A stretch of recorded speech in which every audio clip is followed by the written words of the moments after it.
देखिए, अभी जो एक क्वेश्चन है वो भी वर्तमान करंट अफेयर्स से जुड़ा हुआ क्वेश्चन है कि मुंबई में प्रति वर्ष भारी वर्षा होने के क्या कारण है।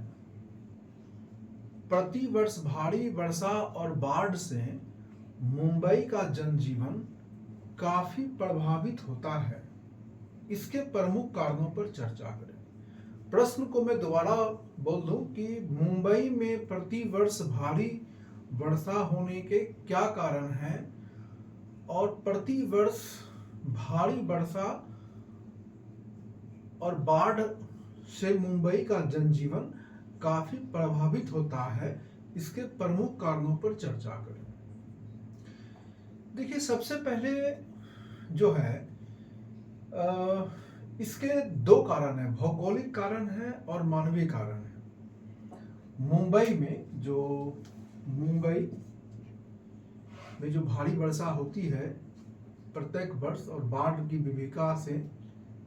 विभीषिका से जो मुंबई परेशान रहती है प्रति वर्ष, इसके कई कारण हैं। भौगोलिक कारणों पर सबसे पहले यदि हम चर्चा करें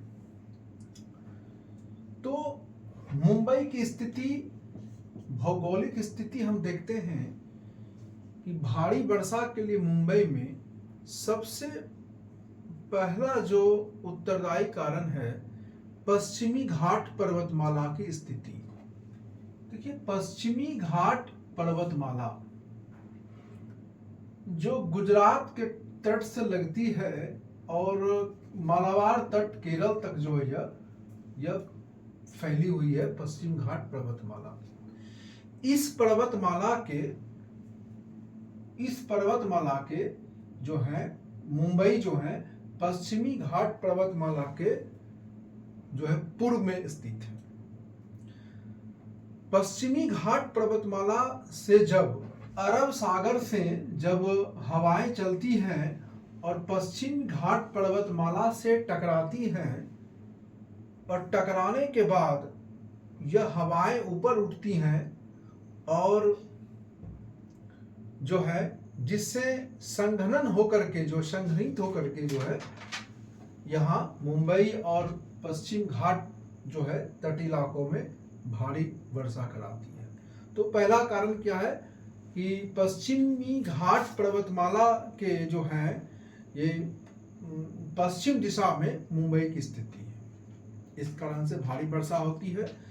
दूसरा जो प्रमुख कारण है समुद्री नमी की प्राप्ति। दूसरा पॉइंट यदि हम लिखना हो तो समुद्री नमी की प्राप्ति। देखिए, मुंबई अरब सागर के तट पर स्थित है। मुंबई जो है यह अरब सागर के तट पर स्थित है और अरब सागर से मुंबई को जो है लगातार नमी मिलते रहती है, जिससे मानसूनी हवाएं बार बार जो है सक्रिय रहती है और मुंबई और इस तट पर भारी वर्षा कराती है। तीसरा जो पॉइंट्स हैं ओरोग्राफिक वर्षा, जिसको कि पर्वतीय वर्षा भी कहते हैं। अरब सागर से जो है नमी लेकर चलने वाली दक्षिण पश्चिम मानसूनी हवाएं जब कोंकण तट गोवा मुंबई के पास कोंकण तट और पश्चिम घाट पर्वतमाला से टकराती है तो हवाएं ऊपर उठती है और संघनित होकर मुंबई और इसके आसपास के क्षेत्रों में मूसलाधार वर्षा कराती है। तो तीसरा पॉइंट था ओरोग्राफिक वर्षा की पर्वतीय वर्षा का भी लक्षण यहाँ पर जो है मानसून के दिनों में प्रतीत होती है। देखिए, अगला जो पॉइंट है ऑफशोर ट्रफ। मानसून के दौरान अरब सागर में कोंकण तट के समानांतर एक कम दबाव लो प्रेशर है ना, कम दबाव का क्षेत्र बनता है जो नमी वाली हवाओं को, जो अरब सागर से हवाएं चलती है, नमी वाली हवाओं को कोंकण तट के पास जो है लंबे समय तक रोकने का कार्य करती है। इस वजह से भी मुंबई और सह्याद्री पर्वतमाला क्षेत्र में भारी वर्षा होती है। अगला जो पॉइंट है कि भारी वर्षा के बाद मुंबई में बाढ़ की जो स्थिति आ जाती है, भयानक बाढ़, जनजीवन अस्त व्यस्त हो जाती है बिल्कुल। तो भारी बाढ़, इसके लिए जो पॉइंट है उच्च ज्वार।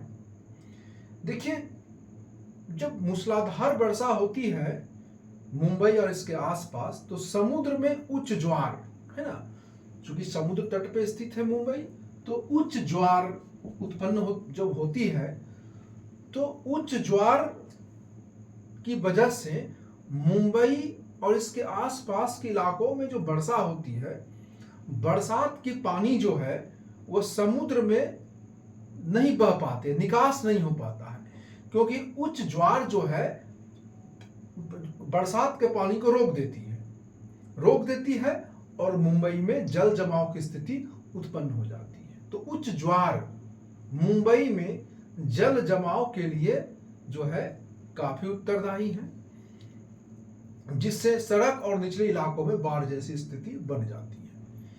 देखिए, अगला जो पॉइंट है सोमाली जेट। मेडागास्कर